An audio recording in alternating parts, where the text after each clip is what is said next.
റബ്ബി അല്ലാഹുവേ ഇബ്നിലി എനിക്ക് വേണ്ടി നീ പണിയണേ ഇൻദക നിന്റെ അരികത്ത്.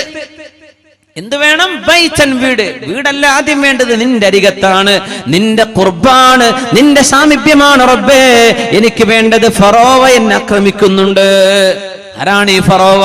ഇന്നത്തെ കെയ്റോയിലെ നാഷണൽ മ്യൂസിയത്തിനുള്ളിൽ കിടക്കുന്ന ഡെഡ് ബോഡിയായി ലോകാവസാനം വരെ വരാൻ പോകുന്ന മനുഷ്യർക്ക് അള്ളാഹു മാതൃകയാക്കി വെച്ചു കൊടുത്ത റംസീസ് രണ്ടാമന്റെ ശവപ്പെട്ടി ഇന്ന് മനുഷ്യന്റെ മുമ്പിലെ കാഴ്ച വസ്തുവാണ്. ആ ദുൽമ ചെയ്ത മഹാഹങ്കാരിയുടെ ഭാര്യയായിരുന്ന ആസിയ ബീവി കൊട്ടാരം വിട്ട് ഇറങ്ങിപ്പോന്നത് ലാ ഇലാഹ ഇല്ലല്ലാഹയിൽ വിശ്വസിക്കാനാണ്. ഈജിപ്തുകാരന്റെ റാ എന്ന് പറയുന്ന സൂര്യദേവനെ ഞാൻ ആരാധിക്കില്ല, സൂര്യൻ ദൈവമല്ലെന്ന് പറഞ്ഞ് അള്ളാഹുവാണ് ലോകത്തിന്റെ സത്താവ്, അവൻ കണ്ണുകൾക്ക് കാണാത്തവനാണെന്ന് അള്ളാഹുവിന്റെ സൃഷ്ടിജാലങ്ങളെ നോക്കി മൂസ നബി അലൈഹിസ്സലാമിനെ നോക്കി പഠിച്ച മഹദി ആസിയ റളിയല്ലാഹു അൻഹാ നിന്റെ അരികത്ത് വീട് വേണം പടച്ചവനെ. ബൈതൻ ഫിൽ ജന്ന വനജ്ജിനി മിൻ ഫിർഔന വഅമലിഹി വനജ്ജിനി മിനൽ ഖൗമിൽ ളാലിമീൻ. ആ ആസിയ ബീവിയും വേറെ ഒരു പെണ്ണും കൂടെ ലോകത്തിന് മാതൃകയുണ്ട് കേട്ടോ. അവരാരാണെന്നറിയുമോ? വമറിയമ ബിനത ഇമ്രാൻ അല്ലതി അഹ്സനത് ഫർജഹാ ഫനഫഖ്നാ ഫീഹി മിൻ റൂഹിനാ വസദ്ദഖത് ബികലിമാതി റബ്ബിഹാ വകുതുബിഹി വകാനത് മിനൽ ഖാനിതീൻ. ഇമ്രാനിന്റെ പുത്രി മറിയം റളിയല്ലാഹു അൻഹാ, മേരി എന്ന് പറയുന്ന മറിയം ഈസ നബി അലൈഹിസ്സലാമിന് ജന്മം കൊടുത്ത മഹദിയാണ് മറിയം റളിയല്ലാഹു അൻഹാ. മാലാഖ ജിബ്രീൽ അലൈഹിസ്സലാം റൂഹൂതുകയും അങ്ങനെ കൺസെപ്ഷൻ നടക്കുകയും മഹദി റളിയല്ലാഹു അൻഹാ ഈസ നബി അലൈഹിസ്സലാമിനെ ഗർഭം ധരിക്കുകയും ചെയ്ത ഒരു പുരുഷന്റെ ഇന്റർവെൻഷൻ ഇല്ലാതെ, ഒരു മെയിൽ ഇന്റർവെൻഷൻ ഇല്ലാതെ അത്ഭുതകരമായ മഹാജന്മം അല്ലാഹു നൽകി അനുഗ്രഹിച്ച ഈസ നബി അലൈഹിസ്സലാത്തു വസ്സലാം, ആ മഹാപ്രവാചകന്റെ ഉമ്മയാകാൻ ഭാഗ്യം ലഭിച്ച മറിയം ബീവി. എന്തേ കാരണം എന്നറിയോ? എന്താ ഖുർആൻ പറഞ്ഞത് കാരണം? അവരാണ് ലോക മുസ്ലിമിന് ആണിനും പെണ്ണിനും ഉദാഹരണം രണ്ട് പെണ്ണുങ്ങൾ. അമുസ്ലിമീങ്ങളായ ആണിനും പെണ്ണിനും ഉദാഹരണം രണ്ട് പെണ്ണുങ്ങൾ, രണ്ട് പ്രവാചകന്മാരുടെ ഭാര്യമാർ. സത്യവിശ്വാസികളായ ആണിനും പെണ്ണിനും ഉദാഹരണം രണ്ട് പെണ്ണുങ്ങൾ. ഒന്ന് ഫറോവയുടെ ഭാര്യയാണ്, മറ്റൊന്ന് ഒരു ഭർത്താവിനെ സ്വീകരിക്കാതെ ഒറ്റക്ക് നിന്ന് ധർമ്മസമരം ചെയ്ത, ധർമ്മത്തിന് വേണ്ടി നന്മയ്ക്ക് വേണ്ടി നിലകൊണ്ട നന്മയുടെ പ്രതീകമായ മറിയം ബീവി റളിയല്ലാഹു അൻഹാ അല്ലതി അഹ്സനത് ഫർജഹാ. തന്റെ ഗുഹ്യസ്ഥാനത്തിലൂടെ ഒരു ഹറാമും ചെയ്യാത്ത മറിയം ബീവി. അഹ്സനത് ഫർജഹാ, ചാരിത്രശുദ്ധി ഉണ്ടായിരുന്ന മറിയം ബീവി. ഒരു അന്യപുരുഷന്റെ മുഖത്ത് നോക്കാത്ത പെണ്ണ്, ഒരന്യ പുരുഷനോട് കൊഞ്ചിക്കൊഴയാത്ത പെണ്ണ്, സംസാരിക്കാത്ത പെണ്ണ്. അഹ്സനത് ഫർജഹാ, ചാരിത്രശുദ്ധി ഉണ്ടായിരുന്ന പെണ്ണ്, ചേഷ്ടിറ്റി ഉണ്ടായിരുന്ന പെണ്ണ്, ഹയാ ഉണ്ടായിരുന്ന പെണ്ണ് മറിയം ബീവി. വസദ്ദഖത് ബികലിമാതി റബ്ബിഹാ വകുതുബിഹി, അല്ലാഹുവിന്റെ വചനങ്ങളും അല്ലാഹുവിന്റെ ഗ്രന്ഥങ്ങളും സത്യമാണ് എന്ന് വിശ്വസിച്ച മറിയം ബീവി റളിയല്ലാഹു അൻഹാ അള്ളാഹുവിന്റെ ലോകത്ത് ജീവിച്ചു മരിച്ചു പോകാനിരിക്കുന്ന സർവ്വവിശ്വാസികൾക്കും വിശ്വാസിനികൾക്കും ഉദാഹരണമല്ലേ? എന്തൊരു മനോഹരമായ ആയത്ത്. ഇന്ന സഅയകും ലശത്താ, വ്യത്യസ്തമായ കർമ്മങ്ങൾ. ഒരു ഭാഗത്ത് സൊഡോം ഗൊമൊറയിലെ ഹോമോസെക്ഷലായിരുന്ന ആളുകളുടെ കൂടെ നിന്നിരുന്ന ഭാര്യയാണ്, പെണ്ണാണ് ലൂത്ത് നബി അലൈഹിസ്സലാമിന്റെ പെണ്ണ്. അവിശ്വാസികളോടൊപ്പം ഇസ്ലാമിനെ കളിയാക്കിയിരുന്ന പെണ്ണ്, പ്രവാചകനെ കളിയാക്കിയിരുന്ന പെണ്ണ്, ഇസ്ലാമിന്റെ വേഷത്തെ, ഇസ്ലാമിന്റെ സംസ്കാരത്തെ കളിയാക്കി ചിരിച്ചിരുന്ന പെണ്ണ്, അത് നൂഹ് നബി അലൈഹിസ്സലാമിന്റെ ഒരു ഭാര്യ. രണ്ടുപേരുടെയും കർമ്മം എന്തൊരു വ്യത്യസ്തം. തൊട്ടിപ്പുറത്തോ സർവ്വസുഖങ്ങൾ ഉണ്ടായിട്ട് ഫറോവയുടെ കൊട്ടാരത്തിൽ രാജ്ഞിയായി കഴിഞ്ഞുകൊണ്ടിരിക്കെ അതൊന്നും എനിക്ക് വേണ്ടാതിനേക്കാളൊക്കെ വലുത് തൗഹീദാണ്, അള്ളാഹുവിലുള്ള വിശ്വാസമാണെന്ന് പറഞ്ഞ് തെരുവിലേക്ക് വലിച്ചിഴക്കപ്പെട്ട് മൃഗീയമായി വധിക്കപ്പെട്ടു പോയ രക്തസാക്ഷിണിയാണ്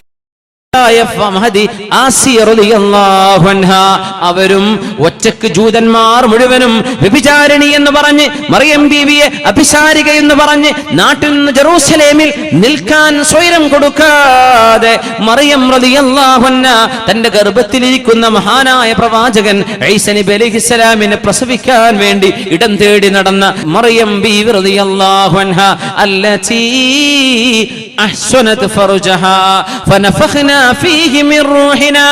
ചാരിത്രമുണ്ടായിരുന്നപ്പോ, ചാരിത്ര ശുദ്ധി ഉണ്ടായിരുന്നപ്പോ പെണ്ണായി അച്ചടക്കത്തോടെ ലജ്ജയോടുകൂടെ നാണത്തോടുകൂടെ മറിയം ബീവിയെ പോലെ ജീവിച്ചാൽ അവർക്ക് സ്വർഗമല്ലേ? അവർ മുഅ്മിനീങ്ങളുടെ ഉദാഹരണമല്ലേ? മുഅ്മിനീങ്ങൾക്ക് മാതൃകയല്ലേ മറിയം റളിയല്ലാഹു അൻഹാ? വനഫഖ്നാ ഫീഹി മിർ റൂഹിനാ വസദ്ദഖത് ബികലിമാതി റബ്ബിഹാ വകുതുബിഹി വകാനത് മിനൽ ഖാനിതീൻ. രാത്രികാലങ്ങളിൽ എഴുന്നേറ്റ് നിസ്കരിച്ചിരുന്ന പെണ്ണായിരുന്നു അത്. സഹോദരിമാരെ, സഹോദരന്മാരെ, ഞാൻ ചോദിക്കട്ടെ, നമ്മുടെ മക്കൾക്ക് നിസ്കരിക്കുന്ന വാപ്പയെ കാണാൻ ഇനി യോഗമുണ്ടോ? നിസ്കരിക്കുന്ന ഒരു ഉമ്മയെ കാണാൻ നമ്മുടെ മക്കൾക്ക് ഇനി യോഗമുണ്ടോ? റിമോട്ട് പിടിച്ച് ചാനലുകളായി മാറി മറിഞ്ഞ് ഒരു സീരിയൽ കഴിഞ്ഞാൽ മറ്റൊരു ചാനലിന്റെ സീരിയൽ എടുത്ത്, ഒരു സിനിമ കഴിഞ്ഞാൽ മറ്റൊന്ന്, ഒരു പാട്ട് കഴിഞ്ഞാൽ മറ്റൊരു റിയാലിറ്റി ഷോ, അത് കഴിഞ്ഞാൽ പുറത്തേക്ക്, ഇങ്ങനെ മാറി മാറി റിമോട്ട് പിടിച്ച് ടിവിയുടെ മുമ്പിലിരുന്ന് സമയം കഴിയുന്ന പെണ്ണുങ്ങൾക്ക് അവരുടെ മക്കൾക്ക് കണ്ടു പഠിക്കാൻ എന്ത് മാതൃകയാണ് പെങ്ങളെ, എന്ത് മാതൃകയാണ് സഹോദരി, എന്ത് മാതൃകയാണ് ഉമ്മ, എന്ത് മാതൃകയാണ് വാപ്പ നമ്മൾ മക്കൾക്ക് വേണ്ടി ചെയ്തു കൊടുത്തത്. വകാനത് മിനൽ ഖാനിതീൻ. അല്ലാഹുവിന് ഭവ്യതയോടുകൂടെ നിസ്കരിച്ചിരുന്ന പെണ്ണായിരുന്നു മറിയം ബീവി. അല്ലാഹുവിന് ഭവ്യതയോടുകൂടെ ഇബാദത്ത് ചെയ്തിരുന്ന പെണ്ണായിരുന്നു മറിയം ബീവി. ആ മാതൃക നമ്മുടെ മക്കൾക്ക് നഷ്ടപ്പെട്ടു പോയില്ലേ ഉമ്മ? ആ മാതൃക നമ്മുടെ വീടുകളിൽ ഉണ്ടോ സഹോദരി? നമ്മുടെ മക്കൾ വാല് കേട്ടാലും പ്രസംഗം കേട്ടാലും മദ്രസയിൽ പോയി പഠിച്ചാലും അറബി കോളേജിൽ പോയി പഠിച്ചാലും വീടിന്റെ ഉള്ളിലുള്ള സംസ്കാരമല്ലേ നമ്മുടെ മക്കൾ കണ്ടുപിടിക്കുന്നത്? നമ്മുടെ ഉമ്മ എന്ത് ചെയ്തു, വാപ്പ എന്ത് ചെയ്തു, ഇതല്ലേ മക്കൾ പഠിക്കുന്നത്. വകാനത് മിനൽ ഖാനിതീൻ. മക്കളെങ്ങാനും ഉറക്കത്തിൽ നിന്ന് മൂത്രമൊഴിക്കാൻ വേണ്ടി എഴുന്നേൽക്കുമ്പോഴേക്കും എഴുന്നേറ്റ് നിസ്കരിക്കുന്ന ഉമ്മയെ കണ്ട കാലമുണ്ടോ? ഇപ്പോൾ ഉമ്മയെ കണ്ട കാലുണ്ടോ? ഉമ്മ കടന്നുറങ്ങുന്നുണ്ട്, ഉമ്മ നിസ്കരിച്ചിട്ടില്ല, ഉമ്മ ടിവിയുടെ മുമ്പിലുണ്ട്, ഉമ്മ സീരിയലിന്റെ മുമ്പിൽ ഇരിക്കുകയാണ് എന്നല്ലാതെ എന്റെ ഉമ്മ പാതിരാത്രി നിസ്കരിക്കാറുണ്ടെന്ന് പറയാൻ ധൈര്യമുള്ള കുട്ടികളുണ്ടോ? എന്റെ ഉമ്മയുടെ പ്രാർത്ഥന ഞാൻ കണ്ടുപോയിട്ടുണ്ടെന്ന് പറയാൻ ധൈര്യമുള്ള മക്കളുണ്ടോ? എന്റെ ഉമ്മ മുസല്ലപ്പായ വിരിച്ച് സുജൂദിൽ കിടന്ന് ഞങ്ങൾക്ക് വേണ്ടി ദുആ ചെയ്യുന്നത് ഞാൻ കണ്ടിട്ടുണ്ടെന്ന് പറയാൻ ഏതെങ്കിലും ഇന്നത്തെ ന്യൂ ജനറേഷൻ ഉമ്മമാരെ നമ്മുടെ മക്കൾക്ക് ഒരു അവസരം നമ്മൾ കൊടുക്കുന്നുണ്ടോ? ആയിഷ ബീവി റളിയല്ലാഹു അൻഹാ നിങ്ങളെപ്പോലെ ചെറുപ്പക്കാരി പെണ്ണായിരുന്നില്ലേ? അല്ലാഹുവിന്റെ റസൂൽ വഫാത്താകുമ്പോൾ വയസ്സ് 18. ആ 18കാരി എന്ന് പറയുന്ന ആയിഷ റളിയല്ലാഹു അൻഹ ലോക മുസ്ലിമീങ്ങളുടെ മാതാവല്ലേ? ഉമ്മുൽ മുഅ്മിനീൻ ആയിഷ റളിയല്ലാഹു അൻഹ അബ്ദുല്ലാഹ് ഇബ്നു സുബൈർ റളിയല്ലാഹു അൻഹു വീട്ടിലേക്ക് കയറി ചെല്ലുമ്പോൾ സ്വന്തം അമ്മായിയായ ആയിഷ ബീവി നിസ്കരിക്കുന്ന നിസ്കാരം കണ്ടിട്ട് മഹാനായ സ്വഹാബി പറയുന്നത്, ഞാൻ ഇങ്ങനെ ചെന്ന് നോക്കുമ്പോൾ ആയിഷ ബീവി മുസല്ല വിരിച്ച് നിസ്കരിക്കുകയാണ്. എന്താണ് നിസ്കാരത്തിൽ ഓതുന്നതോ? ഫമന്നല്ലാഹു അലൈനാ വവഖാനാ അദാബസ്സമൂം. ഫമന്നല്ലാഹു അലൈനാ വവഖാനാ അദാബസ്സമൂം. അല്ലാഹു നമ്മളോട് കാരുണ്യം കാണിക്കുകയും ഫവഖാനാ അദാബസ്സമൂം, നരകത്തിന്റെ കത്തിയാളുന്ന നരകത്തിന്റെ ചൂടുള്ള കാറ്റ് നമ്മുടെ മുഖത്ത് വരാതെ അല്ലാഹു കാത്തില്ലയോ എന്ന നരകത്തിൽ നിന്ന് രക്ഷപ്പെടുന്ന മഹാഭാഗ്യത്തെ കുറിച്ച് പറയുന്ന ആയത്ത് ഇങ്ങനെ ഓതി ആയിഷ ബീവി കരയുന്നത് ഞാൻ കണ്ടിട്ടുണ്ട്. 18 വയസ്സുള്ള പെൺകുട്ടിയാണിത്. 18 വയസ്സുള്ള ചെറുപ്പക്കാരിക്ക് മാതൃകയായ ആയിഷ റളിയല്ലാഹു അൻഹയാണിത്. നിസ്കാരത്തിലുള്ള നൃത്തം കണ്ട് മണിക്കൂറുകളോളം നിന്നിട്ട് മഹാനായ സ്വഹാബി പറയാ, ഞാനൊന്ന് തിരിച്ചുപോയി ഒന്ന് ഉറങ്ങിയിട്ട് വരാം. ആയിഷ ബീവിയോട് വല്ലതും ചോദിക്കാൻ വന്നതാണ്. അമ്മായിയുടെ നിസ്കാരം കഴിഞ്ഞിട്ടില്ല, ഞാൻ കിടന്നുറങ്ങി എഴുന്നേറ്റ് വന്നപ്പോഴും ആയിഷ ബീവി റൂമിൽ നിസ്കരിക്കുകയാണ്. അതേ ആയത്തോതി ഇങ്ങനെ കരയുന്നുണ്ട്. ഫമന്നല്ലാഹു അലൈനാ വവഖാനാ അദാബസ്സമൂം. അല്ലാഹുവേ, നീ ഞങ്ങളെ രക്ഷപ്പെടുത്തിയല്ലോ, നരകത്തിന്റെ തീയിൽ നിന്ന് ഞങ്ങളെ രക്ഷപ്പെടുത്തിയല്ലോ. ഈ വാക്ക് പറയുന്ന ചെറുപ്പക്കാരി പെണ്ണാണെന്ന് ഓർക്കണം. ആ കാഴ്ചകളാണ് സ്വഹാബത്തിനെ ഉണ്ടാക്കിയത്, ആ കാഴ്ചകളാണ് താബിഈകളെ ഉണ്ടാക്കിയത്, ആ കാഴ്ചകളാണ് ഇസ്ലാമിന്റെ ജനറേഷൻ ഉണ്ടാക്കിയത്. ഈ വീടിന്റെ ഉള്ളിലെ മാതൃക നമ്മുടെ ഉമ്മമാരെ,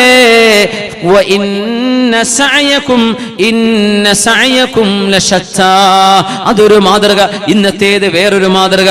എന്തൊരു ലോകത്താ നമ്മൾ ജീവിക്കുന്നത്? ഏതാണ് നമ്മുടെ മക്കൾക്കുള്ള പാഠം? ഇന്ന സഅയകും ലശത്താ, നിങ്ങളുടെ കർമ്മങ്ങൾ വ്യത്യസ്തമായി പോയല്ലോ, നിങ്ങളുടെ കർമ്മങ്ങൾ വ്യത്യസ്തമാണല്ലോ. അള്ളാഹുവിന് വേണ്ടി മാതൃക കാണിക്കുന്ന വാപ്പമാരെവിടെ? അള്ളാഹുവിന് വേണ്ടി മാതൃക കാണിക്കുന്ന ഉമ്മമാരെവിടെ? അച്ചടക്കത്തോടുകൂടെ നടക്കുന്ന ഉമ്മമാരെ സമൂഹത്തിന് വേണം.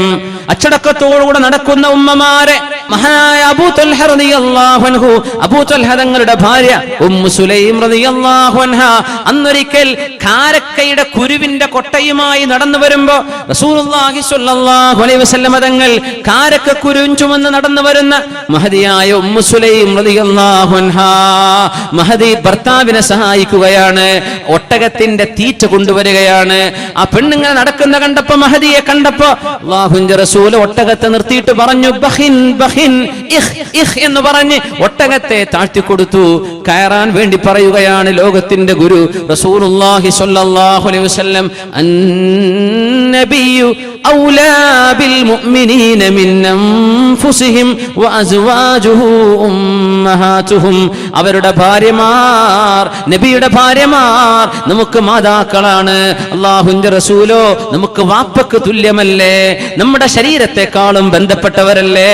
സ്വന്തം മകളോടെന്ന പോലെ ഒട്ടകപ്പുറത്ത് കയറാൻ പറഞ്ഞപ്പോ ഉമ്മു സുലൈം പറയുകയാണ്, ഫദകർതു ഗീറതക യാ അബാ ത്വൽഹ, അബൂ ത്വൽഹ നിങ്ങൾ വല്ലാതെ ഈർഷ്യതയുള്ള ആളാണല്ലോ, നിങ്ങളുടെ ഭാര്യയായ ഞാൻ മറ്റൊരാളിന്റെ കൂടെ പോകുന്നത് നിങ്ങൾക്ക് ഇഷ്ടമല്ലല്ലോ, നോക്കുന്നത് ഇഷ്ടമല്ലല്ലോ, അള്ളാഹുവിന്റെ റസൂലാണിത്, എന്നിട്ട് പോലും ഞാൻ അതോർത്ത് നബിയുടെ പിന്നാലെ കയറിയില്ല എന്ന് ഉമ്മു സുലൈം റളിയല്ലാഹു അൻഹ പറഞ്ഞപ്പോ മഹാനായ സ്വഹാബിയുടെ മറുപടി, ഉമ്മു സുലൈമേ നിനക്ക് നബി തങ്ങളുടെ പുറകിൽ കയറലായിരുന്നു, അങ്ങാടിയിലൂടെ കൊട്ടയും പിടിച്ച് നടക്കുന്നതിനേക്കാളും ഖൈർ അള്ളാഹുവിന്റെ റസൂലിന്റെ പിറകിൽ കയറലായിരുന്നു മോളെ. റസൂലുള്ളാഹി സ്വല്ലല്ലാഹു അലൈഹി വസല്ലം ഹബീബായ തങ്ങളുടെ സ്വഹാബത്തിനെ പഠിപ്പിക്കുകയാണ്. എന്താണ് ജാള്യത, എന്താണ് ലജ്ജ, എന്താണ് ചൈസ്റ്റിറ്റി, എന്താണ് ചാരിത്രശുദ്ധി, എന്താണ് ഒരു പെണ്ണിന് ലഭിക്കുന്ന ഏറ്റവും വലിയ സൗന്ദര്യം? എന്താണ്? ആഭരണമാണോ? അല്ല. 4 വാക്ക് സംസാരിക്കാൻ കഴിയലാണോ? അല്ല. ഒരു പെണ്ണിന്റെ ഏറ്റവും വലിയ ആഭരണം എന്താണ്? അവളുടെ ലജ്ജയാണ്, നാണമാണ്. നമ്മുടെ മക്കൾ കണ്ടു പഠിക്കുന്നത് ഉമ്മയെ കണ്ടിട്ടാണ്. ജാള്യതയില്ലാതെ, ലവലേശം സങ്കോചമില്ലാതെ അന്യാളുകളോട് അങ്ങാടിയിലൂടെ വെറുമൊരു പർദ്ദ ധരിച്ച് നടന്നാൽ പിന്നെ മനുഷ്യന്മാരോടൊക്കെ സംസാരിക്കാമെന്നും കയ്യും മുഖവും ഔറത്തല്ലെന്നും പറഞ്ഞ് നടക്കുന്ന സഹോദരിമാരെ, സഹോദരിമാരെ, പെങ്ങന്മാരെ, ഉമ്മമാരെ, ഭാര്യമാരെ, സഹോദരിമാരെ, ആലോചിച്ചു നോക്കണം. അല്ലാഹുവിന്റെ റസൂൽ തന്ന മാതൃകയാണോ നമ്മുടെ സമൂഹത്തിന് കൈമാറുന്നത്? ഉമ്മയെ കണ്ടിട്ട് ഉമ്മയെ പോലെ ആവണമെന്ന് തോന്നുന്ന പെങ്ങളുണ്ടോ ഇവിടെ? മകളുണ്ടോ ഇവിടെ? എന്റെ ഉമ്മയെ പോലെ എനിക്കാവണം, എന്റെ ജ്യേഷ്ഠത്തിയെ പോലെ അച്ചടക്കമുള്ള വസ്ത്രം ധരിക്കണമെന്ന് അനിയത്തിക്ക് തോന്നുന്നുണ്ടോ?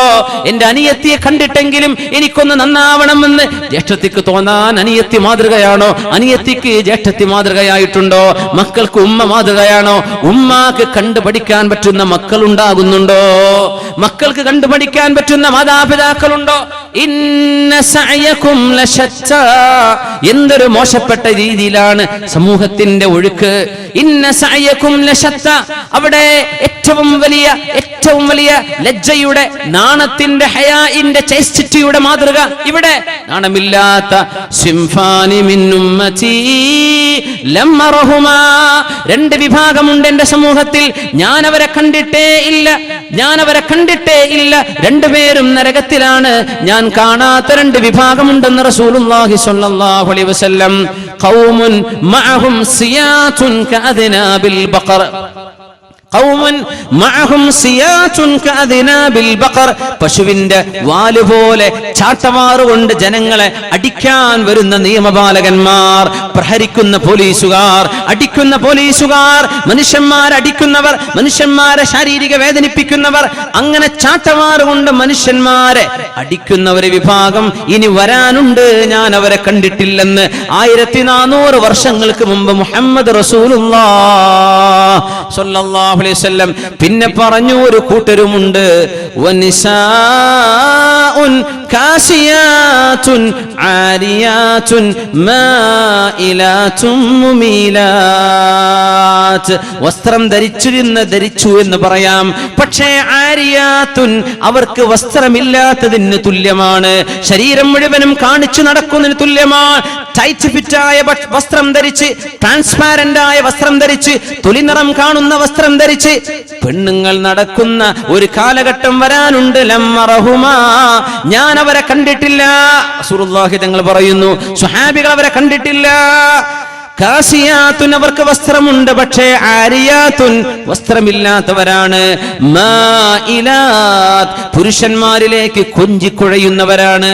മുമീലാത്തുൻ പുരുഷന്മാർ തങ്ങളിൽ ആകർഷിക്കപ്പെടണം എന്ന് ആഗ്രഹിക്കുന്ന നടക്കുന്ന നടത്തവും പെരുമാറ്റവുമുള്ളവർ. لا يدخلن الجنة رؤوسهن كأسنمة البخت المائلة.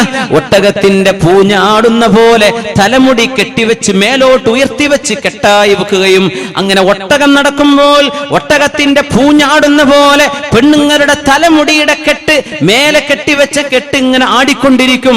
അങ്ങനത്തെ ഒരു ഹെയർ സ്റ്റൈലുമായി വരുന്ന കാലം ഞാൻ കണ്ടിട്ടില്ല, പക്ഷേ വരാൻ പോകുന്നുണ്ട്. 21-ാം നൂറ്റാണ്ടിലെ മുസ്ലിം പെണ്ണുങ്ങളുടെ വേഷമായി, അവരുടെ സംസ്കാരമായി, അവരുടെ മുടിയുടെ സംസ്കാരമായി മാറി തുടങ്ങിയിട്ടില്ലേ? അറബ് രാജ്യങ്ങളൊക്കെ തുടങ്ങിക്കഴിഞ്ഞു, അറബ് പെണ്ണുങ്ങളൊക്കെ ആയിക്കഴിഞ്ഞു. അങ്ങനെ മുടി ഇങ്ങനെ മേലോട്ട് വെച്ചിട്ട് ഒട്ടകത്തിന്റെ പൂഞ്ഞ മേലെ നിൽക്കുന്ന പോലെ മുടിക്കെട്ട് മേലോട്ട്. പർദ്ദ ധരിച്ചിട്ടുണ്ട്, മുടി കാണുന്നില്ല, പക്ഷേ ആ മുടിയുടെ സ്റ്റൈൽ എങ്ങനെ ഒട്ടകത്തിന്റെ പൂഞ്ഞ പോലെ മേലോട്ട് കെട്ടിവെക്കുകയും, ഒട്ടകത്തിന്റെ പൂഞ്ഞ അത് നടക്കുമ്പോൾ ആടുന്ന പോലെ മുടിയുടെ കെട്ടിങ്ങനെ മേലെങ്ങനെ ആടിക്കൊണ്ടിരിക്കും. അങ്ങനത്തെ ഹെയർ സ്റ്റൈലുള്ള പെണ്ണുങ്ങൾ അവർ പുരുഷന്മാരെ കുഴക്കാനും പുരുഷന്മാരെ വശീകരിക്കാനും ഇറങ്ങിത്തിരിച്ചവരാണ്. അവരുടെ ഫോൺ കോളുകളുടെ ലക്ഷ്യമതാണ്, അവരുടെ വിളികളുടെ ലക്ഷ്യമതാണ്, അവരുടെ നടത്തത്തിന്റെ ലക്ഷ്യമതാണ്, അവരുടെ വേഷത്തിന്റെ ഡ്രസ്സിന്റെ സ്റ്റൈലിന്റെ ലക്ഷ്യവും അതാണ്. ആരെങ്കിലും എന്നെ നോക്കണമെന്ന് ആഗ്രഹിച്ചു നടക്കുന്നവർ ലാ യദ്ഖുൽനൽ ജന്ന, ലോകത്തിന് സത്യം പഠിപ്പിച്ച ഗുരു അല്ലാഹുവിന്റെ റസൂൽ പറയുന്നത് അവർക്ക് സ്വർഗ്ഗമില്ല കേട്ടോ. വലാ യജിദിന റീഹഹാ, സ്വർഗ്ഗത്തിന്റെ സുഗന്ധം പോലും ഈ കൂട്ടർക്ക് ലഭ്യമല്ല. വ ഇന്ന റീഹഹാ ലതഫൂഹു മിൻ മസീറതി കദാ വകദാ, എത്രയോ ആയിരക്കണക്കിന് മൈലുകളിലേക്ക് സ്വർഗ്ഗത്തിന്റെ സുഗന്ധം, അതിന്റെ സൗരഭ്യം അടിച്ചു വീശും. അതൊന്നും ഈ ലജ്ജയില്ലാത്ത പെണ്ണുങ്ങൾക്ക് ലഭ്യവുമല്ലെന്ന് പരിശുദ്ധ റസൂലുള്ളാഹി സ്വല്ലല്ലാഹു അലൈഹി വസല്ലം ഫാത്തിമ ബീവിയെ ചേർത്ത് വായിക്കണം. മുഅ്മിനീങ്ങളെ, മുഅ്മിനാത്തുകളെ, മരിക്കാൻ കിടക്കുമ്പോഴാണ് ഫാത്തിമ റളിയല്ലാഹു അൻഹ പറഞ്ഞത്, എന്റെ ശരീരം നിങ്ങൾ മറവു ചെയ്യാൻ കൊണ്ടുപോകുമ്പോ ഒരു പലകയിൽ എന്നെ കൊണ്ടുപോയാൽ, ആ പലകയിൽ എന്നെ കിടത്തിയാൽ, എന്റെ ശരീരം നിങ്ങൾ വസ്ത്രം കൊണ്ട് റാപ്പ് ചെയ്തു കഴിഞ്ഞാൽ എന്റെ ശരീരത്തിന്റെ നീളവും അതിന്റെ വണ്ണവും ഞാനൊരു പെണ്ണാണല്ലോ എന്നും വഴിയിലൂടെ നടക്കുന്ന ആണുങ്ങൾ കണ്ടുപോകില്ലേ? അതുകൊണ്ട് എനിക്ക് മരണം ഇഷ്ടമാകുന്നില്ല. എന്റെ ഉപ്പയെ കാണാൻ എനിക്ക് കൊതിയുണ്ട് താനും, പക്ഷേ നിങ്ങൾ എന്നെ കൊണ്ടുപോകുന്ന മയ്യത്ത് കട്ടിൽ പരന്ന ഒരു പലകയല്ലേ, ആ പലകയിൽ എന്നെ കിടത്തിയാൽ എന്റെ ശരീരം പുരുഷന്മാർ കാണില്ലേ എന്ന് മഹദി ഫാത്തിമ റളിയല്ലാഹു അൻഹ അസ്മാഉ ബിൻതു ഉമൈസ് റളിയല്ലാഹു അൻഹയോട് പറഞ്ഞു കൊടുത്ത ഹദീസ് മഹാന്മാരായ ഹദീസ് പണ്ഡിതന്മാർ ഉദ്ധരിച്ചിട്ടുണ്ട്. അസ്മാഉ ബിൻതു ഉമൈസ് റളിയല്ലാഹു അൻഹ സിദ്ദീഖ് റളിയല്ലാഹു അൻഹുവിന്റെ ഭാര്യയാണ്. മഹദി പറഞ്ഞു ഒരു വാക്ക്, അല്ല ഫാത്തിമ ബീവി, നിങ്ങൾ അതോർത്ത് വിഷമിക്കണ്ട, എനിക്കൊരു ഐഡിയ ഉണ്ട്.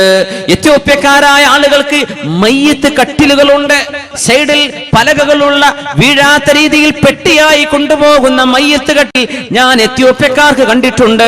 അങ്ങനത്തെ ഒരു കട്ടിൽ നിങ്ങൾക്ക് ഉണ്ടാക്കി തന്നാൽ പോരെ എന്ന് ഫാത്തിമ റളിയല്ലാഹു അൻഹയോട് മഹദി അസ്മാഉ ബിൻതു ഉമൈസ് റളിയല്ലാഹു അൻഹ പറഞ്ഞപ്പോ, മരിക്കാൻ കിടക്കുന്ന 20 ചില്ലാനും പ്രായമേ ആയിട്ടുള്ള ഫാത്തിമ ബീവിക്ക് ആ മഹദിയാണ് പറഞ്ഞത്, അസ്മാ, ആ കട്ടിലൊന്ന് എനിക്ക് കാണിച്ചു തരിൻ. ഏതാനും ഈത്തപ്പനയുടെ പലകകൾ കൊണ്ടുവന്ന് മയ്യത്ത് കട്ടിൽ ഇന്ന് നമ്മൾ ഉപയോഗിക്കുന്ന മയ്യത്ത് കട്ടിൽ, മയ്യത്തിനെ ഇന്ന് നമ്മൾ കൊണ്ടുപോകുന്ന മയ്യത്ത് കട്ടിൽ അതായിരുന്നില്ല നബി തങ്ങളുടെ കാലത്ത്. ഒരു പലക മാത്രമാണ്. ഇന്നത്തെ മയ്യത്ത് കട്ടിൽ പോലത്തെ സൈഡുകളിൽ തടയുള്ള മയ്യത്ത് കട്ടിൽ. ആദ്യമായി ആ കട്ടിലിൽ ഖബറിലേക്ക് യാത്ര പോയത് മഹദി ഫാത്തിമ റളിയല്ലാഹു അൻഹയാണ്. അവരാണ് തുടക്കം കുറിച്ചത്. എന്തിനെന്നറിയോ? എന്റെ ശരീരം മയ്യത്തായ എന്റെ ശരീരം കഫംപുട കൊണ്ട് പുതച്ചാൽ പോലും ആണുങ്ങൾ എന്നെ കാണില്ലേ, എന്റെ നീളം കാണില്ലേ, എന്റെ ശരീരത്തിന്റെ വണ്ണം അവർ കാണില്ലേ.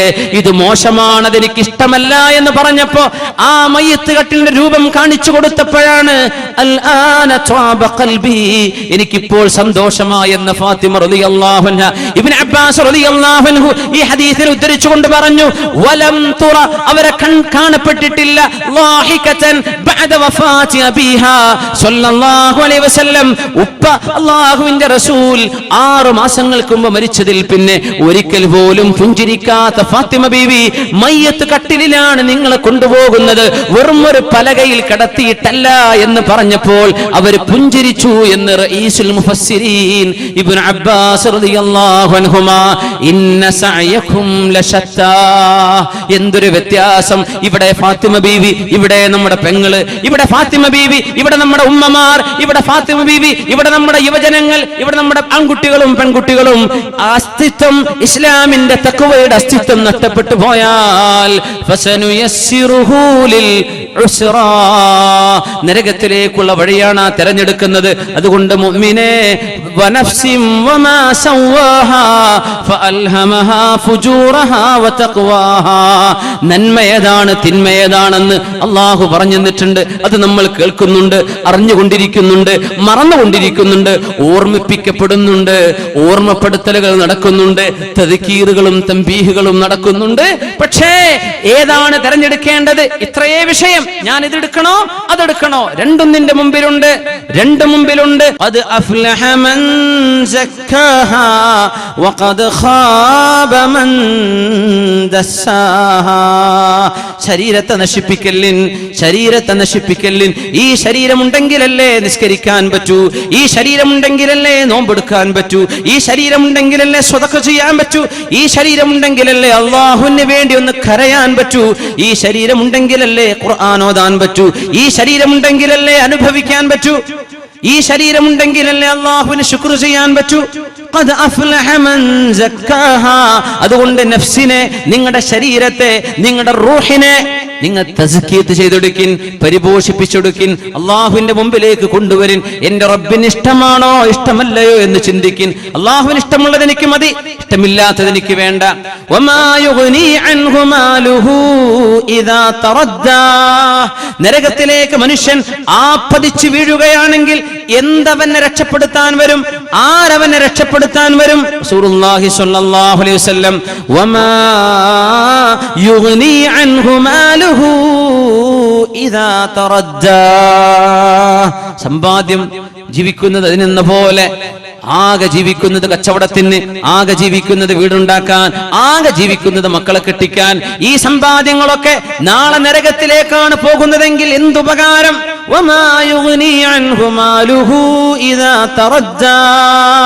സ്വർണത്തിന്റെ ഒരു മോതിരം സ്വഹാബിന്റെ കയ്യിൽ കണ്ടപ്പോഴാണ് ആ മോതിരം വലിച്ചൂര്. സ്വർണം പുരുഷന് പാടില്ലെന്ന് റസൂലുള്ളാഹി സ്വല്ലല്ലാഹു അലൈഹി വസല്ലം പറഞ്ഞിട്ട് ആ നരകത്തിന്റെ തീക്കനൽ നീ കയ്യിൽ വെക്കുകയാണോ, നരകത്തിന്റെ തീക്കനൽ ആഭരണമായി അണിയുകയാണോ എന്ന് പുരുഷനോട്, സ്വർണം ധരിച്ച പുരുഷനോട് റസൂലുള്ളാഹി സ്വല്ലല്ലാഹു അലൈഹി വസല്ലം വലിച്ചൂരി എറിഞ്ഞു. അള്ളാഹുവിന്റെ റസൂല് പോയപ്പോ ചില ആളുകൾ പറഞ്ഞു, സ്വർണമല്ലേ അത് നിങ്ങൾക്ക് എടുത്തുകൂടെ? എനിക്കത് വേണ്ട. അള്ളാഹുവിന്റെ റസൂല് നരകത്തിലാണെന്ന് പറഞ്ഞ് എനിക്ക് വേണ്ട എന്ന് പറഞ്ഞ് ഹലാലിനെ സ്വീകരിച്ചൊരു സ്വഹാബി. പക്ഷേ നമുക്കോ പൈസ കിട്ടുന്ന വിഷയങ്ങളാണോ, എവിടെന്നോ എങ്ങനെയോ ആകട്ടെ, മത്സരിക്കണം, മറ്റുള്ളവനെ തോൽപ്പിക്കണം. അയൽപക്കക്കാരനെക്കാളും വലുതെനിക്ക്, എന്റെ സുഹൃത്തിനേക്കാളും ഷോപ്പുകൾ എനിക്ക്, അവനെക്കാളും വരുമാനം എനിക്ക്, അവനെക്കാളും സമ്പാദ്യം എനിക്ക്, എനിക്ക് അവളെക്കാളും ആഭരണങ്ങൾ. ഈ മത്സരത്തോട് മത്സരം നടത്തിയിട്ട് എവിടെന്നാണ് ഈ പൈസ വരുന്നത്? ഹലാലാണോ ഹറാമാണോ?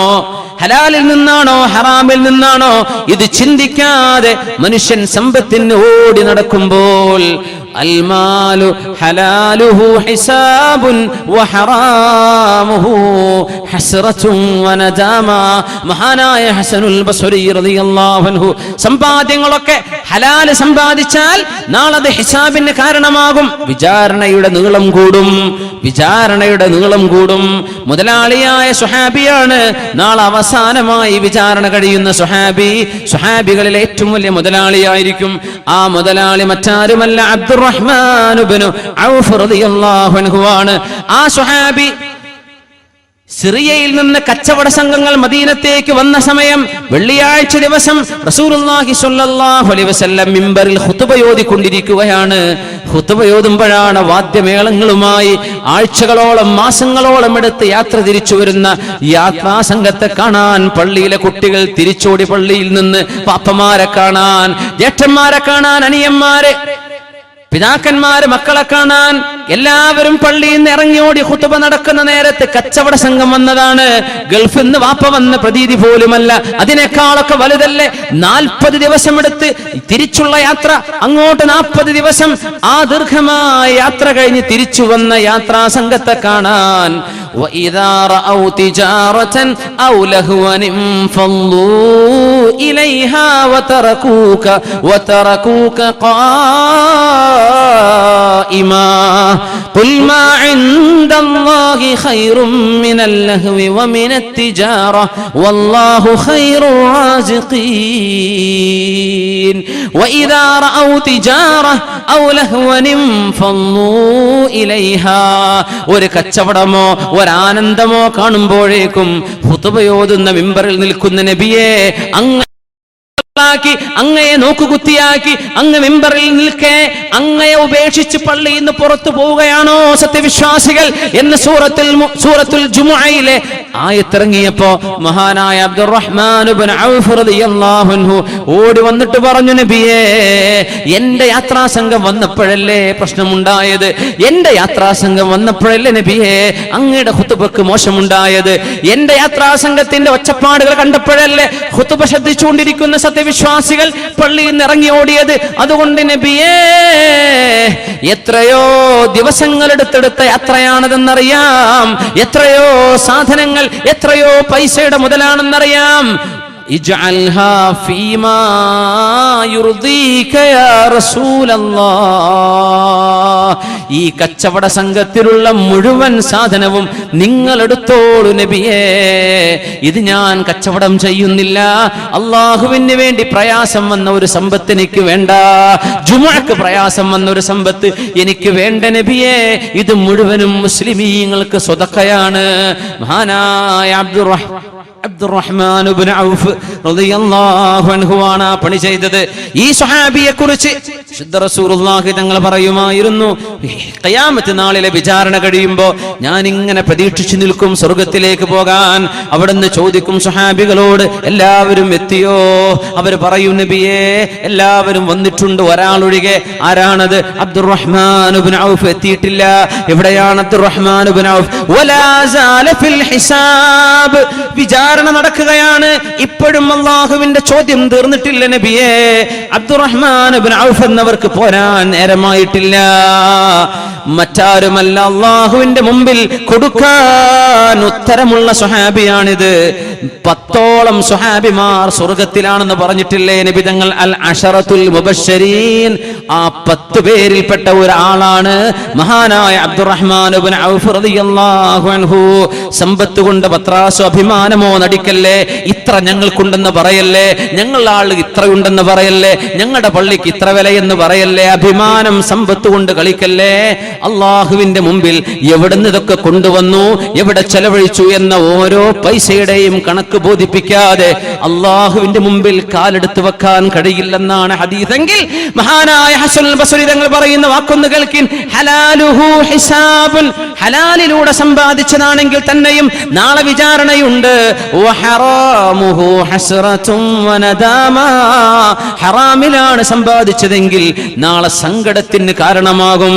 അതുകൊണ്ട് ഉമ്മമാരെ, നിങ്ങൾ കുറിവെക്കുന്നുണ്ടോ ഇല്ലയോ എന്ന് അറിയാൻ പറ്റുന്നില്ല. പക്ഷേ നാടുകളിലൊക്കെ കാണാറുണ്ട്, പോസ്റ്റുകാരന്റെ കുറി, പോസ്റ്റ് ഓഫീസുകാരുടെ കുറി 20,000 അടച്ചോളൂ, കിട്ടുമ്പോൾ 40,000, അല്ലേ 50,000 അടച്ചോളൂ, 5 വർഷം കഴിഞ്ഞ് കിട്ടുമ്പോൾ 1.5 ലക്ഷം. ഹറാമാണ്, പലിശയാണത്. പലിശ നിങ്ങൾ സ്വീകരിക്കല്ലേ, നിങ്ങൾക്ക് ഹറാമാണത്. നിങ്ങൾ അടച്ചുവെച്ച സംഖ്യ മാത്രം നിങ്ങൾക്ക് തിരിച്ചെടുക്കാം. ആ സംഖ്യയിൽ ഏറെ എത്ര നിങ്ങൾക്ക് ലഭിക്കുന്നുവോ അത് ലാഭമല്ല സഹോദരി, ലാഭമല്ല സഹോദര, നരകത്തിന്റെ കഷ്ണമാണ് നിങ്ങൾ എടുക്കുന്നത്. ഇന്ന സഅയകും ലശത്താ. അല്ലാഹുവിന് വേണ്ട എന്ന് പറയുമ്പോൾ ഉപേക്ഷിക്കാൻ നിങ്ങൾ ഒരുക്കമുണ്ടോ? ലൈഫ് ഇൻഷുറൻസുകാരെ, പോളിസി എടുപ്പിക്കുന്ന ആളുകാരെ, മുസ്ലിമീങ്ങളായ ആളുകൾക്ക് ലൈഫ് ഇൻഷുറൻസ് ചെയ്യുന്നത് ഹറാമല്ലയോ? വാഹനത്തിന് ഇൻഷൂർ പോലും ഉലമാ റുഖ്സ ചെയ്തതാണ്, അനിവാര്യമായതിന്റെ പേരിൽ. റോഡിൽ വാഹനം ഇറങ്ങാൻ നിർവാഹമില്ലാത്തതിന്റെ പേരിൽ റോഡിൽ ഇറങ്ങുന്ന വാഹനത്തിന് നിങ്ങൾക്ക് ഇൻഷൂർ ചെയ്യാമെന്നല്ലാതെ ലൈഫ് ഇൻഷുറൻസ് പോളിസികൾ എടുത്ത് മനുഷ്യന്മാരുടെ ജീവന് രക്ഷക്ക് പോളിസികളാണെന്ന് പറഞ്ഞ് പണമടക്കുകയും അതിന്റെ ഇത്ര മടങ്ങ് അപകടം സംഭവിച്ചാലോ മരണപ്പെട്ടാലോ തരാമെന്ന് പറയുന്ന പോളിസി ഏർപ്പാടുകൾ ഹറാമാണ്. സത്യവിശ്വാസിനികളെ, വിശ്വാസികളെ, എടുത്തു പോയിട്ടുണ്ടെങ്കിൽ അടച്ച സംഖ്യ നിങ്ങൾ എടുത്തത് നിങ്ങളുടേതാണ്. അതിന്റെ ഏറെയുടെ വരുമാനമോ ഏറെ അവർ തരാൻ പോകുന്നതോ എനിക്ക് വേണ്ടെന്ന് പറഞ്ഞ് അള്ളാഹുവിന് വേണ്ടി ഉപേക്ഷിച്ചോളൂ. നമ്മുടെ വീടുകൾ ഉണ്ടാക്കുന്ന, നമ്മുടെ വീടുകളുടെ ചുമരുകൾ ഹറാമുകൾ എന്ന് പൊന്തുന്ന ചുമരുകളാണെങ്കിൽ എങ്ങനെയാണ് ആ വീടുകളിൽ ലക്ഷക്കണക്കിനുള്ള മക്കൾ ഉണ്ടാവുക? 5 സെന്റ് ഭൂമി വാങ്ങുമ്പോഴേക്കും അത് ബാങ്കുകാരന് പോയി പണയപ്പെടുത്തി ബാങ്കിൽ നിന്ന് പലിശക്ക് ലോൺ എടുത്ത് തുടങ്ങുന്ന വീടിന്റെ ഉള്ളിൽ അള്ളാഹുവിന്റെ വെളിച്ചം വരുമോ സഹോദര? അള്ളാഹുവിന്റെ വെളിച്ചം വരുമോ സഹോദരി? ലോൺ എടുത്തിട്ട് പലിശക്കാണ് വീടുണ്ടാക്കുന്നതെങ്കിൽ ആ വീടിന്റെ ചുമരും അതിന്റെ പെയിന്റിങ്ങും അവിടെ നിങ്ങൾ വെച്ച വാഷ് ബേസിനും നിങ്ങളുടെ കട്ടിലും നിങ്ങളുടെ അലങ്കാരങ്ങളും അലമാരകളും ഹറാമിന്റെ പലിശയുടെ പൈസ കൊണ്ടാണ് വാങ്ങിച്ചതെങ്കിൽ അവിടെ കാരുണ്യത്തിന്റെ മലക്കുകൾ വരുമോ സഹോദര? അവിടെ എങ്ങനെയാണ് റഹ്മത്തുണ്ടാവുക? അവിടെ എങ്ങനെയാണ് റബ്ബിന്റെ കാരുണ്യം വരിക? ആരോട് മത്സരിക്കാനായി ലോൺ എടുത്തത്? 2 കൊല്ലം കൊണ്ട് വീട് പൂർത്തിയാക്കണമെന്നും 5 കൊല്ലത്തിനുള്ളിൽ നാട്ടുകാരെ ഞെട്ടിക്കണമെന്നും ആര് പറഞ്ഞു നിന്നോട് ഇത് ചെയ്യാൻ? അള്ളാഹുവിന്റെ റഹ്മത്തും അള്ളാഹുവിന്റെ സഹായവും വരുന്നത് വരെ കാത്തിരിക്കാൻ ക്ഷമയില്ലാതെ ബാങ്കുകാരന് കൊണ്ടുപോയി പണയപ്പെടുത്തി, അത് പണ്ടങ്ങളാണെങ്കിലോ സ്വർണമാണെങ്കിലോ ലാൻഡ് ആണെങ്കിലോ നിങ്ങൾ ചെയ്യുന്ന മോർഗേജുകൾ, പലിശ ബാങ്കുകളുമായി ചെയ്യുന്ന ഏർപ്പാടുകൾ ഹറാമാണെന്നും, എങ്ങനെയാണ് നമ്മൾ ഇങ്ങനെ യഥേഷ്ടം നമ്മുടെ വീടുകളും പറമ്പും കല്യാണങ്ങൾ വരെ വീട്ടിൽ സദ്യ ഉണ്ടാക്കുന്നത് വരെ പണ്ടങ്ങൾ പണയപ്പെടുത്തിയിട്ട് ബാങ്കുകാരന്റെ ലോൺ എടുത്തിട്ട് ഭർത്താവിന്റെ പൈസ വരുമ്പോഴേക്കും ലോൺ എടുത്തിട്ട് സദ്യയാക്കുകയായി. ആരെ ബോധിപ്പിക്കാനാണ് ഹറാമിന്റെ പൈസ കൊണ്ട് നിങ്ങൾ ആളുകളെ തീറ്റിച്ചത്? ആരെ ബോധിപ്പിക്കാനാണ് നിങ്ങൾ ഹറാമിന്റെ പൈസ കൊണ്ട് ആളുകളെ വിളിച്ച് ഭക്ഷണം കൊടുത്തത്? ആരെ ഞെട്ടിക്കാനായിരുന്നു ഹറാമിന്റെ ലോൺ എടുത്തുകൊണ്ട് കല്യാണം നടത്തിയത്? അതുകൊണ്ട് സഹോദര, സഹോദരി, وما يغني عنه ماله إذا تردى أحل الله البيع وحرم الربا. പലിശ വാങ്ങുന്നതോ കൊടുക്കുന്നതോ അല്ലാഹു ഹറാമാണെന്ന് പറഞ്ഞിരിക്കെ ഈ പൈസയൊക്കെ നാളെ രക്ഷപ്പെടുത്തുമോ? ഇദാ തറദ്ദാ, അള്ളാഹുവിന്റെ നരകത്തിലേക്ക് ആണ് വീണ്ടുകൊണ്ടിരിക്കുമ്പോൾ ഈ പലിശയുടെ പൈസ നമ്മളെ രക്ഷപ്പെടുത്താൻ വരുമോ? ഹലാലിന്റെ പൈസ പോലും വരില്ലല്ലോ, പിന്നെ എങ്ങനെയാണ് നമ്മൾ ഹറാമു ചെയ്യുക? അതുകൊണ്ട് ഇന്ന സഅയകും ലശത്താ, ഹലാലിന് വേണ്ടി പരിശ്രമിച്ചോളൂ. ഹലാല് നടക്കുന്ന വീട്ടിലെ സൽക്കർമ്മങ്ങളുള്ള മക്കളുണ്ടാകൂ. ഹലാല് ഭക്ഷിപ്പിച്ചാലേ ഭാര്യ നന്നാവൂ. ഹലാല് ഭക്ഷിച്ചാലേ ഭർത്താവ് നന്നാവൂ. ഹലാല് ഭക്ഷിക്കുന്ന മനസ്സുകളിലാണ് നന്മയും സദാചാരവും ഉണ്ടാകുന്നത്. നന്മ വിളയണമെങ്കിൽ ഹലാലുകൾ തിന്നുന്ന വീടുകളാകണം. ഹറാമുകളിൽ പോയി ചാടല്ലേ. ഹലാലും ഹറാമുമുള്ള ലോകമാണിത്. ജ്യൂസുകളും ബീവറേജുകളും കിട്ടുന്ന ലോകമാണിത്. ആൽക്കഹോളിക് ഡ്രിങ്ക്സും നോൺ ആൽക്കഹോളിക്കും കിട്ടുന്ന ലോകമാണിത്. ടോക്സിക്കും ഇൻടോക്സിക്കൻസും കിട്ടുന്ന ലോകമാണിത്. ഹറാമും ഹലാലുമുള്ള ലോകമാണിത്. ഇവിടുന്ന് എന്ത് വേണം, ഞാൻ ഏത് തെരഞ്ഞെടുക്കണം, അത് തെരഞ്ഞെടുക്കാനാണ് അല്ലാഹു നമ്മെ പറഞ്ഞയച്ചത്. ഹുവൽ അല്ലദീ ഖലഖൽ മൗത വൽ ഹയാത ലിയബ്ലുവകും അയ്യുകും അഹ്സനു അമലാ. മരണവും ജീവിതവും നിങ്ങൾക്ക് അല്ലാഹു പടച്ചത് നിങ്ങളിൽ ആരാണ് നന്മ ചെയ്യുന്നത് എന്ന് നോക്കാൻ വേണ്ടി മാത്രമാണ്. നിങ്ങളുടെ പുരയുടെ വലുപ്പം നോക്കാനല്ല, നിങ്ങളുടെ ആഭരണത്തിന്റെ ഭാരം കാണാനല്ല, നിങ്ങളുടെ വസ്ത്രത്തിന്റെ ചന്തം കാണാനല്ല, നിങ്ങളുടെ പെരുമയോ നിങ്ങളുടെ പൊലിമയോ കാണാനല്ല. അഹ്സനു അമലാ, അല്ലാഹുവിന് വേണ്ടി ആരാണോ കൃത്യമായും വസദ്ദഖ ബിൽ ഹുസ്ന, നാളെ പരലോകമുണ്ടെന്ന് വിശ്വസിച്ച് അള്ളാന്റെ സ്വർഗത്തിലേക്ക് പോകാൻ പണിയെടുക്കുന്നത് ആരാണോ അവരെ കാണാനാണ് ഈ ലോകത്തെ അള്ളാഹു സംവിധാനിച്ചത്. ജീവിതവും മരണവും അള്ളാഹു പടച്ചതെന്ന് പരിശുദ്ധ ഖുർആൻ സൂറത്തുൽ മുൽക്കിലൂടെ പഠിപ്പിച്ചുവല്ലോ. അള്ളാഹുവിനോട് ചോദിക്കാം, അള്ളാഹുവേ, ഹലാല് തിന്നുന്നവരും ഹലാല് പ്രവർത്തിക്കുന്നവരും ഹലാല് സ്വീകരിക്കുന്നവരുമാക്കി തരണേ പടച്ചവനെ. ജീവിതത്തിൽ സംഭവിച്ചു പോയ തെറ്റുകൾ, ഹറാമുമായി ഇടപെട്ടത്, പലിശ ബാങ്കിൽ പോയി ലോൺ എടുത്തത്, പലിശ ബാങ്കിൽ നിന്ന് പലിശ എടുത്ത് തിന്നത്, എല്ലാം പുറത്തു തരണേ പടച്ചവനെ. അഫല്ലാഹു അമ്മാ സലഫ്, കഴിഞ്ഞു പോയതൊക്കെ അല്ലാഹു മാപ്പാക്കി തരട്ടെ, കഴിഞ്ഞു പോയത് അല്ലാഹു നമുക്ക് പുറത്തു തരട്ടെ. ഇവിടുന്ന് അങ്ങോട്ട് ഓരോ നിമിഷവും ഓർത്തുകൊണ്ട് ജീവിച്ചോളൂ. ഇത് എന്റെ സ്വന്തം ശരീരത്തോടും നിങ്ങളോടുമുള്ള ഉപദേശമാണ്. ഇത് കളിക്കാൻ വന്ന ലോകമല്ല, ഇത് ചിരിക്കാൻ വന്ന ലോകമല്ല, ഇത് ആനന്ദിച്ച് മതിമറന്ന് ജീവിക്കാൻ വന്ന ലോകമല്ല. കൃത്യമായ ലക്ഷ്യത്തോടുകൂടെ കൃത്യമായ ലക്ഷ്യസ്ഥാനത്തേക്ക് കൃത്യമായ മാർഗരേഖയിലൂടെ ജീവിച്ച് നടന്ന് അങ്ങോട്ട് അക്കരെ പറ്റാൻ ആർക്ക് കഴിയുമോ? ഫസനുയസ്സിറുഹു ലിൽ യുസ്റാ, അവർ സ്വർഗത്തിന്റെ വഴിയിലേക്കാണ് പോകുന്നത്. അവിടെ കാത്തിരിക്കുന്നുണ്ട് മുഹമ്മദ് മുസ്തഫ സ്വല്ലല്ലാഹു അലൈഹി വസല്ലം. ഹൗദുൽ കൗസറിന്റെ അരികത്ത് കാത്തിരിക്കും. ലോകത്തോട് യാത്ര പറയുമ്പോൾ റസൂലുള്ളാഹി തങ്ങൾ പറഞ്ഞു, അനഫറതുകും ഇൻദൽ ഹൗദ്, ഹൗദുൽ കൗസറിന്റെ അരികത്ത് ഞാൻ അവിടെ നിൽക്കും കേട്ടോ. ഞാൻ നിങ്ങളവിടെ കാണാൻ കൊതിക്കുന്നുണ്ട്. നമ്മളെ കാണാൻ കൊതിച്ചില്ലേ നബി തങ്ങൾ? ബഖീഇൽ എന്ന് ജന്നത്തുൽ ബഖീഇൽ ഒരു സ്വഹാബിയെ മറവ് ചെയ്തുകൊണ്ടിരിക്കെ, സ്വഹാബത്ത് അവിടെ ഇങ്ങനെ കൂടിയിരിക്കെ, ഏതാനും സ്വഹാബികളോടുകൂടെ അവിടെ നിന്ന് വഫാത്താകുന്നതിന്റെ ഏതാനും ദിവസങ്ങൾക്ക് മുമ്പ് അവിടുന്ന് പറഞ്ഞു, വദിച്ചു, ഞാൻ കൊതിച്ചു പോകുന്നു, ലൗ റഅയ്തു ഇഖ്വാനി, എന്റെ സഹോദരന്മാരെ കണ്ടിരുന്നെങ്കിൽ എന്ന് കൊതിച്ചു പോകുന്നുണ്ട് സ്വഹാബികളെ. അവർ ചോദിച്ചു, അവലസ്നാ ഇഖ്വാനക യാ റസൂലല്ലാഹ്, നബിയേ ഞങ്ങൾ അങ്ങയുടെ സഹോദരന്മാരല്ലേ?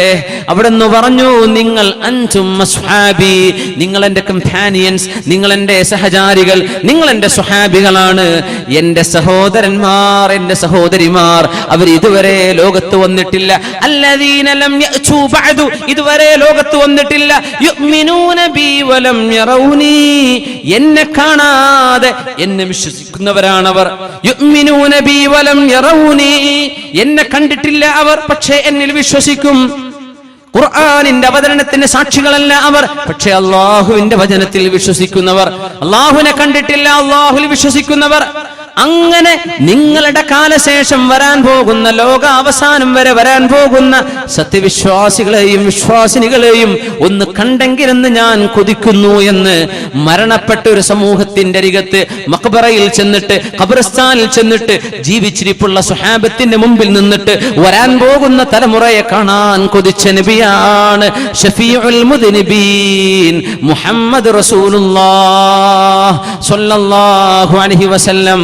ആ ഹബീബിനോടൊപ്പം സ്വർഗത്തിൽ കടക്കാൻ ആഗ്രഹമില്ലേ? ആ ഹബീബിനോടൊപ്പം അല്ലാഹുവിന്റെ രക്ഷ കിട്ടണമെന്ന് ആഗ്രഹമില്ലേ? ഉജൂഹു യൗമഇദിൻ നാദിറ ഇലാ റബ്ബിഹാ നാദിറ, അല്ലാഹുവിനെ നോക്കിയിട്ട് മുഖത്ത് ശോഭ കിട്ടാൻ ആഗ്രഹമില്ലേ മുഅ്മിനേ? നമുക്കൊക്കെ എന്തൊരു ധൈര്യമാണ്. സ്വഹാബത്ത് കരഞ്ഞുകൊണ്ടാണ് മരിച്ചുപോയത്. ഉമർ തങ്ങൾ പറഞ്ഞിട്ടുണ്ട്, ഞാനൊരു ആട്ടിൻകുട്ടിയായിരുന്നിട്ട് ആളുകൾ എന്നെ അറുത്ത് ഭക്ഷിച്ച് എന്നോട് നാളെ അല്ലാഹു കൂനൂ തുറാബാ, മണ്ണായിക്കോളൂ എന്ന് പറയുമ്പോ ഒന്ന് മണ്ണായി മാറാൻ ഉമറിന് കഴിഞ്ഞെങ്കിലെന്ന് സ്വർഗം കൊണ്ട് സന്തോഷ വാർത്ത കിട്ടിയ ഉമറുൽ ഫാറൂഖ് റളിയല്ലാഹു അൻഹു, ഹുദൈഫ റളിയല്ലാഹു അൻഹുവിന്റെ കയ്യിൽ മുനാഫിക്കുകളുടെ കപടവിശ്വാസികളുടെ ലിസ്റ്റ് അങ്ങോട്ട് കൊടുത്തു നബി തങ്ങൾ. ആരൊക്കെയാണ് കപടവിശ്വാസികളെന്ന്? മനസ്സിന്റെ ഉള്ളിൽ അവിശ്വാസവും പുറമേ മുസ്ലിമുമായി നടക്കുന്ന ആളുകളുടെ പേര്, വിവരം, കുടുംബ പേരടക്കം അല്ലാഹുവിന്റെ റസൂൽ അവിടുത്തെ രഹസ്യ സൂക്ഷിപ്പുകാരനായിരുന്ന ഹുദൈഫ റളിയല്ലാഹു അൻഹുവിന് കൊടുത്തപ്പോൾ അതിലുണ്ടോ എന്ന് ചോദിച്ച സ്വഹാബിയുണ്ട് മുഅ്മിനേ. നമ്മളങ്ങ് വിചാരിച്ചു സ്വർഗത്തിലേക്കാണെന്നല്ലേ? നമ്മുടെ ആളെ കൈപിടിച്ചപ്പോഴേക്കും സ്വർഗത്തിലെത്തി എന്ന് വിചാരിച്ചുവല്ലേ? നമ്മൾ വിചാരിച്ചു, നമ്മൾ ഉറപ്പിച്ചു നമ്മൾ സ്വർഗത്തിലെന്ന്. സ്വഹാബത്തിന് ധൈര്യം വന്നിട്ടില്ല, സ്വഹാബത്തിനത് പറയാൻ ധൈര്യം വന്നിട്ടില്ല. പിന്നാലെ ചെന്നിട്ട് ഉമറുൽ ഫാറൂഖ് റളിയല്ലാഹു അൻഹു ആണ് ചോദിച്ചത്, ഹുദൈഫ, അല്ലാഹുവിന്റെ റസൂലിന്റെ സ്വഹിബ് സിർരി റസൂലില്ലാ, അങ്ങയുടെ കയ്യിൽ മുനാഫിക്കുകളുടെ പേര് നബി തങ്ങൾ തന്നുവല്ലോ, ആ പേര് എനിക്കൊന്ന് പറഞ്ഞു തരുമോ എന്ന് ചോദിച്ചപ്പോ, ഇല്ല ഇല്ല, മാ കുന്തു ലിഉഫ്ശിയ സിർറ റസൂലില്ലാ, അല്ലാഹുവിന്റെ റസൂലിന്റെ രഹസ്യം ഞാൻ പരസ്യപ്പെടുത്തൂല. പിന്നാലെ നടന്നു ചോദിച്ചു ഉമർ റളിയല്ലാഹു അൻഹു. അവസാനം ഒരു ചോദ്യം ചോദിച്ചു, ഹുദൈഫ, ഞാനൊന്ന് ചോദിച്ചോട്ടെ, ആ പേരിൽ എവിടെയെങ്കിലും ഒരിടത്ത് ഉമർ ഇബ്നുൽ ഖത്താബ്, ഖത്താബിന്റെ മകൻ ഉമർ എന്ന പേരുണ്ടോ എന്ന് എനിക്ക് പറഞ്ഞു തരുമോ? എന്താണിത്? സ്വർഗത്തിലേക്ക് പോവുകയാണെന്ന് ഉറപ്പായിരിക്കെ, സ്വർഗത്തിലേക്ക് ഉമറേ നിങ്ങൾ, ഉമറും ഫിൽ ജന്ന, ഉമർ എന്നവരെ നിങ്ങൾ സ്വർഗത്തിലാണ് ഉറപ്പാണെന്ന് പറഞ്ഞിട്ട് പോലും എന്റെ പേര് കപട വിശ്വാസികളുടെ കൂട്ടത്തിലുണ്ടോ ഹുദൈഫ എന്ന് ചോദിച്ചു നടന്ന ഉമർ ഇബ്നുൽ ഖത്താബ് റളിയല്ലാഹു അൻഹു. നമുക്കൊക്കെ എന്തൊരു ധൈര്യമാണ്, നമ്മളൊക്കെ എന്തൊരു ധൈര്യത്തിലാണ് ജീവിക്കുന്നത്. നാളത്തെ പരലോകത്തെ കുറിച്ചുള്ള ബോധത്തിലാണോ നമ്മൾ ഉറപ്പിച്ചു സ്വർഗത്തിലാണെന്ന്, നമ്മുടെ സംഘടന സ്വർഗത്തിലാണെന്ന്, നമ്മുടെ ആളുകൾ സ്വർഗത്തിലാണെന്ന്, നമ്മുടെ ശൈഖിനെ പിടിച്ചാൽ സ്വർഗമാണെന്ന്? സ്വഹാബത്തിന് ധൈര്യം വന്നിട്ടില്ല. ഇത് അല്ലാഹുവിനോട് നമ്മൾ കൊതിക്കുകയാണ് സ്വർഗത്തിലാവട്ടെ എന്ന്. ഒരു മുസ്ലിം പോലും സ്വർഗത്തിലാണ് എന്റെ ആളെന്ന് പറയാൻ ധൈര്യപ്പെടൂല, അമ്പിയാക്കന്മാരൊഴികെ, അമ്പിയാക്കന്മാരൊഴികെ. എത്ര സൽക്കർമ്മം ചെയ്ത ആള് പോലും എന്റെ മരണം മോശമാകുമോ എന്ന് പേടിച്ചിട്ടുണ്ട്. സ്വഹാബികൾ പേടിച്ചിട്ടുണ്ട്. കർമ്മങ്ങൾ ഇത്രക്ക് ചെയ്ത ആളുകൾ. നമ്മളൊക്കെ എത്ര പേടിക്കണം, നമ്മൾ എത്ര പേടിക്കണം. വിവരക്കേട് കൊണ്ടാണ് നമ്മുടെ ധൈര്യം, വിവരക്കേട് കൊണ്ടാണ് നമ്മുടെ ധൈര്യം. ഈമാനിന്റെ കുറവ് കൊണ്ടാണ് ഈ ധൈര്യം. പരിഹരിക്കണം മുഅ്മിനെ, ഇത് പരിഹരിച്ചേ പറ്റൂ. അല്ലാഹുവിന്റെ മുമ്പിലേക്ക് വിനയത്തോടുകൂടെ നടന്നു വരിൻ, വിനയത്തോടുകൂടെ നടന്നു വരിൻ. ഇദാ തഖറബ ഇലയ്യ അബ്ദി ശിബ്റൻ തഖറബതു ഇലൈഹി ബാഅ, ഒരൽപ്പം ഒരു ചാണിന്റെ അടുത്തേക്ക് വന്ന ഒരു മുഴം ഞാൻ അങ്ങോട്ട് അടുക്കുമെന്ന് അല്ലാഹു ജല്ല ജലാലു. നിങ്ങൾ നടന്നു വന്നാൽ ഞാൻ നിങ്ങളുടെ അടുത്തേക്ക് ഓടി വരാമെന്ന് അല്ലാഹു ജല്ല ജലാലു. എല്ലാ രാവിലും പകലിലും അവന്റെ റഹ്മത്തിന്റെ മലക്കുകൾ ഇറക്കിക്കൊണ്ടിരിക്കുകയാണ്. യൻസിലു റബ്ബുനാ തബാറക വ തആല ഇല സമാഇ ദുനിയ, അല്ലാഹുവിന്റെ റഹ്മത്തിന്റെ മലക്കുകൾ ഇറങ്ങുമെന്നല്ലേ അതിന്റെ അർത്ഥം. അല്ലാഹു രാവിലും പകലിലും ചോദിക്കുക, നിങ്ങൾ മടങ്ങുന്നുണ്ടോ? ഞാൻ സ്വീകരിക്കാം. പശ്ചാത്തപിക്കുന്നുണ്ടോ? ഞാൻ തൗബ സ്വീകരിക്കാൻ ഒരുക്കമാണ്. പാപമോചനം ചോദിക്കുന്നുണ്ടോ? ഞാൻ പുറത്തു തരാം. തെറ്റുകൾ തിരുത്തണമെന്ന് അവസരം തോന്നുന്നുണ്ടോ? ഞാൻ അവസരം തരാം. അല്ലാഹു ഇങ്ങനെ ചോദിച്ചിട്ട് പോലും അല്ലാഹുവിന്റെ മുമ്പിലേക്ക് തിരിഞ്ഞു നടക്കാൻ നമുക്ക് സാധിക്കണം മുഅ്മിനെ. ആ മനസ്സിന് വേണ്ടി ചോദിക്കിൻ, അല്ലാഹുവിനോട് ആ മനസ്സ് തരാൻ വേണ്ടി ചോദിക്കിൻ. ആ മനസ്സ് ചോദിക്കിൻ. റബ്ബിന് ശുക്റുള്ളവരായി, നന്ദിയുള്ളവരായി ജീവിച്ചു മരിക്കാൻ അല്ലാഹു നമ്മെ സഹായിക്കുമാറാകട്ടെ. ബിസ്മില്ലാഹിർ റഹ്മാനിർ റഹീം. വല്ലൈലി ഇദാ യഗ്ശാ വന്നഹാരി ഇദാ تجلى وما خلق الذكر والأنثى إن سعيكم لشتى فأما من أعطى واتقى وصدق بالحسنى فسنيسره لليسرى وأما من بخل واستغنى وكذب بالحسنى فسنيسره للعسرى وما يغني عنه ماله إذا تردى إن علينا للهدى وإن لنا للآخرة والأولى. ഈ ലോകവും പരലോകവും അല്ലാഹുവിന് നമ്മളാണ്. ഹിദായത്തിന്റെ ഉറവിടം അല്ലാഹു പറയുന്നു, യാ റബ്ബനാ അല്ലാഹുമ്മ ഹ്ദി ഖുലൂബനാ അല്ലാഹുമ്മ ഹ്ദി ഖുലൂബനാ അല്ലാഹുമ്മ അൽഹിംനാ മറാഷിദ ഉമൂരിനാ. അല്ലാഹുവേ, അല്ലാഹുവേ ഞങ്ങൾക്ക് നന്മ തരണമേ, ഹിദായത്ത് തരണമേ പടച്ചവനെ. മഹാനായ സ്വഹാബിയോട് റസൂലുള്ളാഹി സ്വല്ലല്ലാഹു അലൈഹി വസല്ലം, ഇന്നി ഉഹിബ്ബുക യാ മുആദ്, മുആദേ എനിക്ക് നിങ്ങളോട് ഇഷ്ടമാണ് മുആദ്. എനിക്ക് നിങ്ങളോട് സ്നേഹമാണ്. മുഅ്മിന് മുഅ്മിനിനെ സ്നേഹിക്കുന്നുണ്ട്, മുഅ്മിനത്ത് മുഅ്മിനത്തിനെ സ്നേഹിക്കുന്നുണ്ട്. മുഅ്മിനിനോട് സ്നേഹം തോന്നിയപ്പോ അല്ലാഹുവിന്റെ റസൂൽ പറഞ്ഞു, മുആദേ ഇന്നി ഉഹിബ്ബുക യാ മുആദ്, എനിക്ക് നിങ്ങളോട് സ്നേഹമുണ്ട് മുആദ്. അതുകൊണ്ട് ഞാൻ നിങ്ങൾക്കൊരു കാര്യം പഠിപ്പിച്ചു തരാം. നിങ്ങൾ ഒരിക്കലും മറന്നു പോകരുത്. നിസ്കാരം സലാം വീട്ടി കഴിഞ്ഞ് അസ്തഗ്ഫിറുല്ലാഹൽ അദീം അസ്തഗ്ഫിറുല്ലാഹൽ അദീം അസ്തഗ്ഫിറുല്ലാഹൽ അദീം ദിക്റുകൾ, ആദ്യത്തെ ദിക്റുകൾ ചൊല്ലിക്കഴിഞ്ഞാൽ അൻ തഖൂല ദുബറ കുല്ലി സ്വലാഹ്, എല്ലാ നിസ്കാരം കഴിഞ്ഞാലും മുആദേ നിങ്ങൾ ഇങ്ങനെ പറയണം കേട്ടോ. മുആദേ അല്ലാഹുമ്മ ഇന്നി അലാ ദിക്രിക വശുക്രിക വഹുസ്നി ഇബാദതിക, അല്ലാഹുവേ അഇന്നി നീ എന്നെ സഹായിക്കണമേ, അലാ ശുക്രിക നിനക്ക് നന്ദി ചെയ്യാൻ, അല്ലാഹുമ്മ അഇന്നി അലാ ദിക്രിക നിന്നെ ഓർക്കാൻ എന്നെ സഹായിക്കു റബ്ബേ. നിന്നെ ഓർമ്മ വരണം. തിന്മകളുടെ മുമ്പിലേക്ക് ചെന്ന് ചാടുമ്പോ നിന്നെ ഓർമ്മ വരണം. അല്ലാഹുവേ നിന്നെ ഓർമ്മപ്പെടുത്തി തരണേ, നിനക്ക് ദിക്റ് ചൊല്ലാനുള്ള നാവ് തരണേ പടച്ചോനെ. വഅലാ ശുക്രിക അല്ലാഹുമ്മ അന്നി അലാ ദിക്രിക വശുക്രിക നിനക്ക് നന്ദി ചെയ്യാൻ എനിക്ക് തൗഫീഖ് താ റബ്ബേ. വഹുസ്നി ഇബാദതിക നല്ല നിലക്ക് നിനക്ക് ഇബാദത്ത് ചെയ്ത് ജീവിക്കാനും ഇത് പറയാൻ മുആദേ നിങ്ങൾ മറക്കരുത് കേട്ടോ എന്ന് സ്നേഹം തോന്നിയപ്പോൾ പഠിപ്പിച്ചു കൊടുത്തു റസൂലുള്ളാഹി സ്വല്ലല്ലാഹു അലൈഹി വസല്ലം. ആ ഹദീസ് ഞാൻ ഈ സദസ്സിന് സമർപ്പിക്കട്ടെ. എപ്പോഴും ദുആ ചെയ്തോളൂ. അല്ലാഹുമ്മ അന്നി അലാ ദിക്രിക വശുക്രിക വഹുസ്നി കടന്നുറങ്ങാൻ പോകുമ്പോ ചൊല്ലാൻ മറന്നു പോകല്ലേ. 33 സുബ്ഹാനല്ലാഹ് 33, അൽഹംദുലില്ലാഹ് 33, അല്ലാഹു അക്ബർ 34 പ്രാവശ്യം അല്ലാഹു തആല അവൻ അനുസരിക്കുകയും നന്മ തിരഞ്ഞെടുക്കുകയും ചെയ്യുന്ന വിഭാഗത്തിൽ അല്ലാഹു നമ്മെ ചേർത്തി തരട്ടെ. അങ്ങനെ സ്വർഗ്ഗത്തിന്റെ വഴിയിലേക്ക് എളുപ്പമാക്കപ്പെടുന്നവരിൽ അല്ലാഹു നമ്മെ ചേർക്കട്ടെ. അല്ലാഹു നമ്മുടെ മാതാപിതാക്കൾ, ഗുരുനാഥന്മാർ, ഉസ്താദുമാർ, ഈ സദസ്സിൽ എത്തിച്ചേർന്ന മുഴുവൻ ആളുകളും അല്ലാഹു തആല നമ്മുടെ മനസ്സിനുള്ളിലെ എന്തെല്ലാം മോശപ്പെട്ട ചിന്തകളോ എന്തെല്ലാം മോശപ്പെട്ട വിചാരങ്ങളോ വികാരങ്ങളോ ഉണ്ടാകട്ടെ എല്ലാം തുടച്ചു നീക്കി തൽസ്ഥാനത്ത് അല്ലാഹുവിന്റെ ത്വഅത്തും ഈമാനും തഖ്വയും വറഅം അല്ലാഹു തആല നൽകി നമ്മെ അനുഗ്രഹിക്കട്ടെ. ആമീൻ യാ റബ്ബൽ ആലമീൻ. അവസാനിപ്പിക്കുകയാണ്.